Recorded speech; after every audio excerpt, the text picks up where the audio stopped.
آئیں دیکھیں اس دروازے کو، شادی کی پہلی رات ہے۔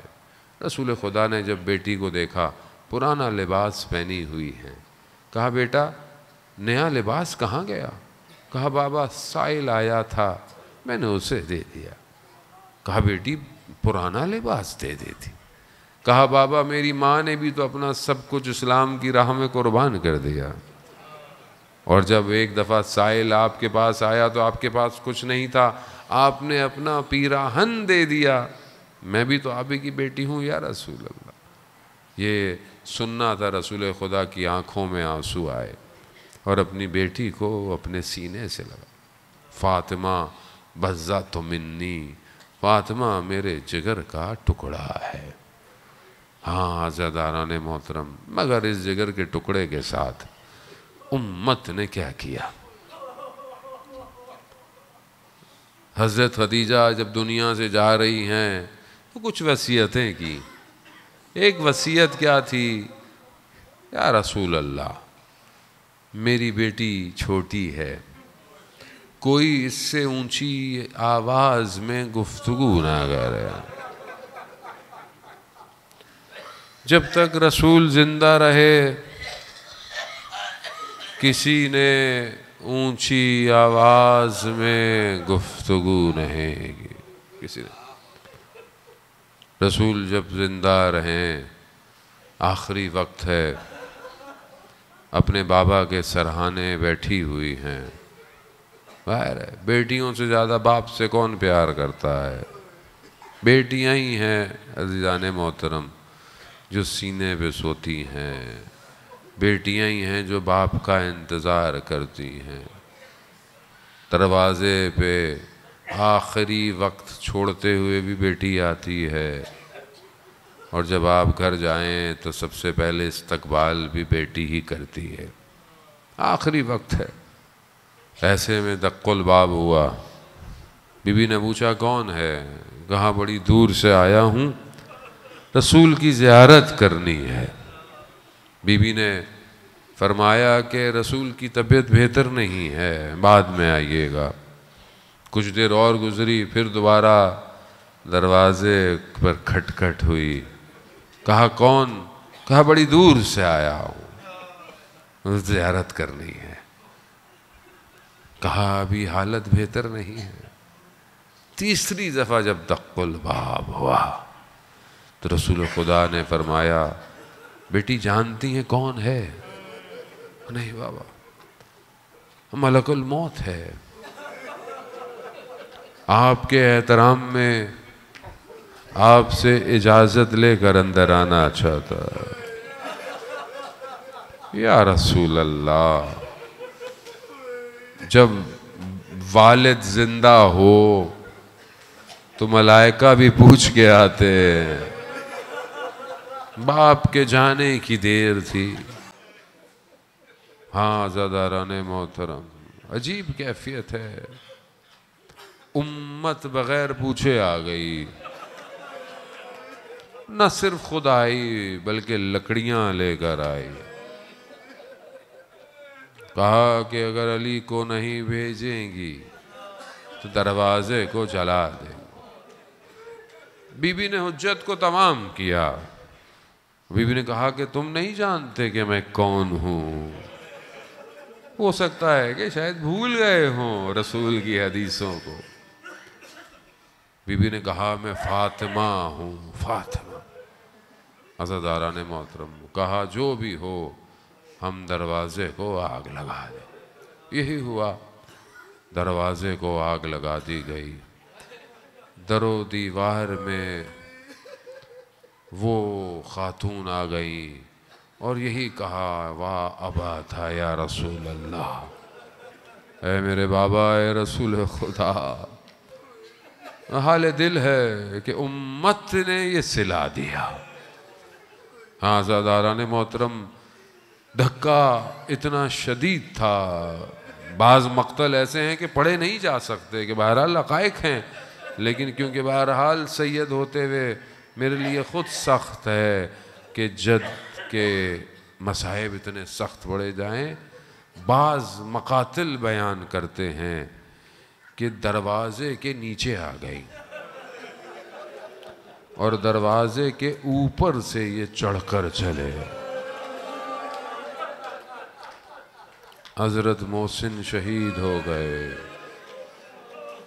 جب ہوش آیا، آپ خود تصور کر سکتے ہیں، بہرحال شعراء اپنی کیفیتوں کو بیان کرتے ہیں. آپ تصور کریں، چھوٹے چھوٹے بچے ہیں، حسن اور حسین چھوٹے چھوٹے ہیں، زینب اور کلثوم چھوٹے چھوٹے بچے.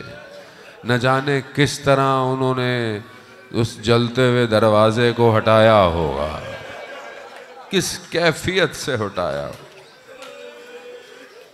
کس مجبوری کی حالت میں ماں کی اس حالت کو دیکھا. جیسے ہی بی بی کو ہوش آیا، پہلا سوال یہی کیا جناب فضہ سے کہ ابو الحسن کہاں ہے؟ کہا کہ بی بی لے گئے ہیں. بی بی نے کہا میری چادر لا. اس حالت میں چادر اوڑی، امامت کے دفاع کے لیے مدینے کی گلیوں میں کیا دیکھا؟ گلے میں رسی ہے اور حضرت علی کو لے کر جا رہے. بی بی نے اپنی پوری طاقت سے مولا کے کمر بند میں ہاتھ ڈالا، میں علی کو جانے نہیں دوں گی. جب انہوں نے دیکھا کہ یہ ہاتھ چھٹ نہیں رہا تو وہ ظلم کیا تلوار کے غلاف سے کہ بازوؤں پر اتنی چوٹیں لگائیں. بی بی نے زخم ہاتھ چھوڑ دیا. عزاداران محترم، میرے چھٹے امام فرماتے ہیں کہ ہماری جد کی شہادت کی وجہ یہ ہاتھوں کے زخم بن گئے. آخری وقت آیا جب بی بی نے امام کو بلایا اور وصیتیں شروع کی اور یہ کہا علی آپ مجھ سے راضی ہیں؟ مولا کی بات سننا آنکھوں میں آنسو آئے. کہا فاطمہ کیسی بات کر رہی ہے؟ بی بی نے اپنے بازوؤں کو آگے کیا. کہا کیا کر رہی ہیں؟ کہا میں نے اپنے بابا سے سنا ہے مظلوم کی آنکھوں کے آنسو آتوں کو شفا دیتے ہیں، زخموں کو شفا. آزاداران محترم، وصیت کر دی رات کو غسل دو، رات کو کفن دینا، رات کو دفنا دے. بس عزاداران محترم، بس ماں کا غم بڑا غم ہوتا ہے. ماں چلی جائے چاہے انسان جتنا بڑا ہو جائے، ماں کا دامن وہ دامن ہوتا ہے جو سب پریشانیوں میں انسان کو بچا. مگر یہ بچے کیا کریں؟ یہ دیکھ رہے ہیں کہ ان کی ماں دیواروں کے سہاروں سے چلتی ہے، ایک ہاتھ سینے پہ لیے نہ جانے کون سے زخموں کو چھپائے بیٹھی ہے. وقت آخر آیا، ماں نے بچوں کو نہلایا، کنگھی کی، اپنے ہاتھ سے روٹیاں بنائی. بچے خوش ہیں، ماں ہماری ٹھیک ہو گئی ہے. بس بچے گھر سے نکلے ہیں. بی بی نے ام سلمہ سے کہا میں کمرے میں جا رہی ہوں، آواز دینا، اگر جواب نہ دوں تو سمجھ جانا میں اپنے بابا کے پاس چلی گئی. بس عزاداران محترم، بچے گھر آئے، ماں کا سوال کیا. کہا ماں سو رہی ہے. کہا یہ وقت ہماری ماں کے سونے کا نہیں ہے. بس یہ خبر ملنی تھی. بچے دوڑے مسجد کی طرف اور بابا کو کہا بابا ماں دنیا سے چلی ہے. بس یہ سننا تھا حیدر کرار کا چہرے کے بل زمین پر آئے. ہم کیا بتائیں فاطمہ علی کے لیے کیا تھی. خود علی فرماتے ہیں کہ جب میں فاطمہ کے چہرے کو دیکھتا تھا تو میرے سارے غم دور ہو جاتے. اب علی کس کے چہرے کو دیکھے گا؟ رات کی تاریکی میں غسل دیا، بچوں کو سمجھایا کہ گریہ نہیں کرنا، رونا آئے تو کپڑے کو دانتوں میں دبا دینا. اسی اسنا میں خود مولا کائنات غسل دیتے دیتے چیخ مارتے. پوچھنے والے نے پوچھا کہ مولا آپ بچوں کو خاموش کرواتے ہیں، چپ کر. آپ کو کیا ہو گیا؟ کہا فاطمہ نے اتنے زخموں کو چھپایا ہوا۔ اللہ اکبر، اللہ۔ عزاداران محترم، بر غسل اور کفن دیا، آخری وقت دیدار آیا، آخری ملاقات آئی۔ بچوں کو اپنی ماں کے کفن میں دیکھا۔ امام حسین بیان کرتے ہیں کہ نہیں آ رہے۔ کہا جب تک میری ماں مجھے بلائے گی نہیں، میں نہیں آؤں گا۔ کفن کے بند ٹوٹے، ہاتھ بلند ہوئے، ایک ہاتھ یہ بلند ہوئے، ایک شام غریبہ میں سر کٹے لاشے کے ہاتھ بلند ہوئے۔ الیہ الیہ، اے میری بیٹی میرے سینے پہ آ جا۔ بس بی بی نے بھی ہاتھوں کو بلند کیا۔ حسین حسین اپنی ماں سے لپٹے، اتنا گریا، اتنا رونا شروع کیا کہ آواز آئی علی بچوں کو ہٹا لو، بچوں کو ہٹاؤ، عرش میں کوہرام مچتا ہے۔ یا رسول اللہ، یا امیر المومنین، یہ تو مدینہ ہے، یہ تو گھر ہے، کوئی بچوں کو ہٹانے والا نہیں۔ لا یوم یوموں کا ابا عبداللہ، یہی آپ کا بیٹا بھوکا اور پیاسا ہوگا، دشت کربلا ہوگی، اور ایک بیٹی باپ کے لاشے پر آئے گی، کوئی آواز عرش سے نہیں آئے گی، تماچوں سے ہٹایا جائے۔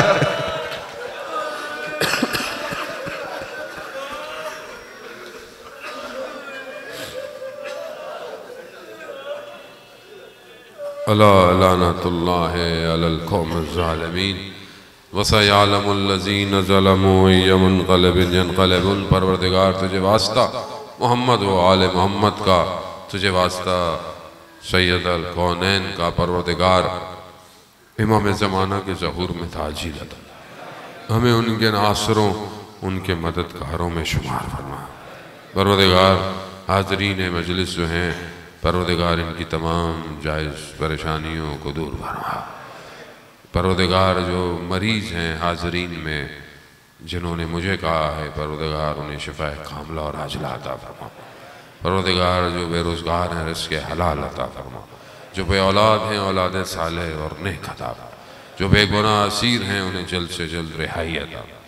فلسطین کے مظلوموں کی پروردگار مدد فرما۔ اسلام اور مسلمانوں کو متحد ہو کر فلسطینیوں کی مدد کی توفیق عطا فرما۔ دشمنان اسلام کو نیست اور نابود فرما۔ اللہم ارزقنا زیارت الحسین فی الدنیا و شفاعتہ فی الآخرہ۔ صلوات بیت محمد۔